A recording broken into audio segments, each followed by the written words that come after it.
Halo, assalamualaikum warahmatullahi wabarakatuh. Selamat siang ya, atau selamat sore ya buat teman-teman semuanya. Khususnya yang selalu menantikan video terbaru, updatean terbaru dari channel Solusi Utang. Terima kasih ya buat teman-teman semuanya yang selalu mensupport atau selalu mendukung atau menantikan video terbaru, updatean terbaru dari channel Solusi Utang. Saya ucapkan ribuan terima kasih buat Anda semuanya, dukungan dan supportan Anda. Hampir setiap hari menjadikan saya semangat. Rasanya ada yang kurang gitu kalau saya tidak mengupdate video dalam satu hari. Rasanya ada yang kurang gitu loh. Ternyata yang kurangnya itu memberitahu bahwa teman-teman tentang perkembangan pinjaman online ini seperti apa gitu loh. Ya. Dan hari ini itu sesuai dengan judul yang Anda lihat, yaitu cara baru dari penagihan pinjaman online. Ya. Anda harus hati-hati itu. Ya. Cara baru yang seperti apa ini ya Bang dimaksudkan gitu loh. Karena banyak orang mungkin yang baru gagal, mungkin cara baru juga menurut mereka gitu loh ya. Tapi ini bukan yang buat baru gagal, tapi buat yang akan gagal di pinjol, bahkan yang baru gagal juga akan mengalami hal seperti ini.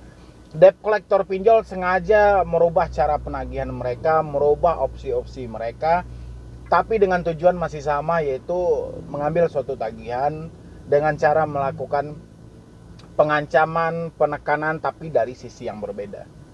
Ya. Dan ya ini juga salah satu risiko ketika kita terjebak di pinjaman online ya. Kita harus masuk dalam skenario, dalam permainan, dalam drama. Tapi ingat, selalu gunakan logika yang baik, logika yang tepat, supaya kita tidak terhanyut dalam suasana ini. Ya. Jadi buat teman-teman semuanya, sebelum saya lanjutkan untuk bahas video ini, bagi teman-teman semuanya yang belum support channel ini, silakan disupport dulu. Semoga channel ini makin berkembang lagi, saya makin gigi lagi memberikan solusi, motivasi, dorongan, semangat buat Anda semuanya, terutama yang sudah drop, yang sudah patah semangat, yang udah hutang, terutama yang baru bergabung. Terima kasih banyak. Semoga channel ini bisa mencapai 500.000 subscriber gitu ya. Tapi saya tidak fokus pada supportan dan dukungan Anda, tapi saya lebih fokus seberapa bermanfaat sih video yang saya upload buat Anda semuanya. Nanti Anda boleh isi di kolom komentar. Kalau memang ini bermanfaat, silahkan sampaikan bermanfaatnya itu apa. Kalau misalnya ini ada yang perlu ditingkatkan lagi, seperti dalam versi apa yang harus saya tingkatkan lagi, supaya channel ini bisa berkembang terus dan berkembang terus, pastinya bisa menjadi sesuatu yang bermanfaat buat Anda semuanya ya. Oke. Hati-hati. Jadi pinjol itu merubah pola penagihannya. Ya. Di sini banyak yang telah mengadu ke saya. Tapi setelah saya analisa, ya. Setelah saya analisa, saya bisa menyimpulkan DC pinjol itu sebenarnya yang menjadi kontak darurat gitu loh. Ya. Salah satunya seperti ini, Anda boleh lihat di sebelah saya ini, ya. Di sini ini ketara banget. Yang pertama, si debitur tidak mengenal dari kontak darurat ini. Itu yang paling pertama. Yang kedua, si kontak darurat tidak menyebutkan siapa sih nama dia. Ya. Dia tinggal di mana kan kayak gitu, ya. Tiba-tiba dia langsung komplain, seolah-olah dia sakit hati banget. Anda bisa lihat di sini, seolah-olah dia sakit hati banget. Tapi saya bacain dulu ya, nanti kita bahas. Ini dia langsung nyerocos aja, langsung WA-nya gitu ya. Ada kolektor menghubungi gue terus nanyain hutang lo terus. Maksudnya apa ya? Lo dapat nomor gue dari mana? Gue merasa terganggu loh adanya masalah kamu ini. Jelas gue gak kenal sama kamu. Hapus nomor saya sekarang dari aplikasi online kamu. Sampai ada kolektor yang telepon ganggu saya lagi, kamu yang saya laporkan ke polisi. Ya. Jadi dia nyerocos. Dia beranggapan bahwa nomor dia disimpan oleh si debitur yang meminjam ini gitu loh. Itu kronologisnya ya, ceritanya dia masuknya dari situ gitu loh. Tapi si debitur ini menjawab, saya juga gak kenal kamu dan gak pernah nyantumin nomormu. Ya, itu sudah jelas pasti ya. Lalu dia langsung menekan juga, dia ikut menekan juga. Ingat ya, Moses namanya ya. Saya nggak tahu juga Moses apa ini.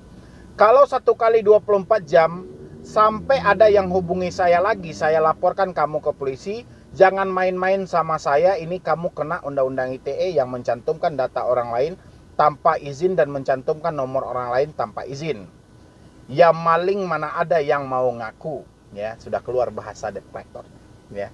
Yang maling mana ada yang mau mengaku. Dari awal, dari atas itu sudah debt collector yang bermain, karena langsung masuk langsung tekan gitu loh ya.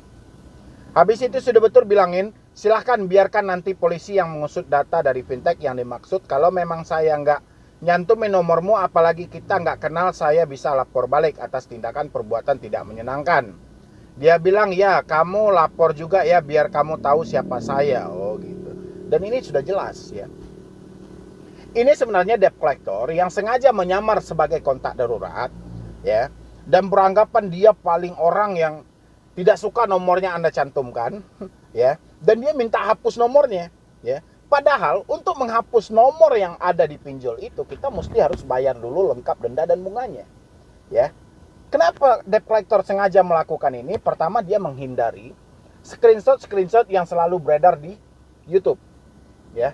Screenshot yang selalu beredar di grup-grup orang-orang yang gagal bayar pinjaman online ya. Sehingga screenshot itu sudah sampai ke OJK ya, dan sehingga mungkin dia sudah mendapat peringatan atau nasihat atau hati-hati dari pihak OJK, FPI atau kayak mana, beralih menjadi seorang kontak darurat yang dikorbankan nomornya oleh si debitur gagal bayar.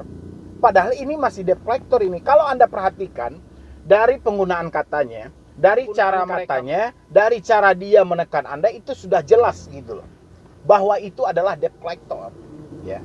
Kalau debitur, sehebat-hebatnya debitur, kalau misalnya dia ada teman dia yang memang benar-benar kesal atau bermasalah dengan dia, atau mungkin ada pergesekan sedikit antara dia dan teman dia si debitur ini, ya mungkin saja dia menyimpan nomor temannya gitu loh. Atau mungkin si temannya langsung nyebut, oh ini saya, nama saya ini, masa kamu nggak ingat? Kan? Ini dia nggak menyebutin nama dia. Dia nggak mau nyebutin nama dia, apa salahnya kan? Berarti ini adalah salah satu strategi baru dari pinjaman online. Ini buat teman-teman semuanya. Kalau misalnya Anda mendapatkan hal yang seperti ini, ya, misalnya dia mengatasnamakan sebagai kontak darurat Anda, sementara Anda tidak kenal dengan nomor itu sudah jelas itu adalah permainan dari dia menjadi kontak darurat, menghindari pantauan dari AFPI, menghindari pantauan dari Otoritas Jasa Keuangan, menghindari pantauan dari Satgas Waspada Investasi, dan menghindari penyebaran screenshot ya yang mengatasnamakan dari pinjaman online. Contohnya gini, misalnya ada pinjaman online tadi yang belak-belakan gitu kan. Habis itu dia kirim ke saya, ya otomatis saya bahas di video, dan inilah yang dihindarkan. Ya. Supaya apa? Supaya tidak kelihatan permainan mereka. Mereka tetap melakukan penekanan tapi dengan porsi yang berbeda. Ini salah satu cara penagihan yang baru kalau menurut saya ya. Kalau menurut saya baru, tapi mungkin baru saya dapatin, atau teman-teman sudah sering mendapatkan hal seperti ini gitu loh. Ya. Coba teman-teman analisa lagi, kalau misalnya ada yang menyatakan bahwa ada yang komplain ketika ada debt collector menelpon ke dia sementara Anda tidak kenal dengan orang itu, ya sudah pasti itu adalah permainan dari oknum debt collector. Tujuannya buat apa? Tujuannya konsep dengan yang sama, mengambil suatu tagihan. Ya. Seperti yang Anda lihat tadi yang paling bawah. Yang paling bawah dia di situ menjelaskan seperti ini.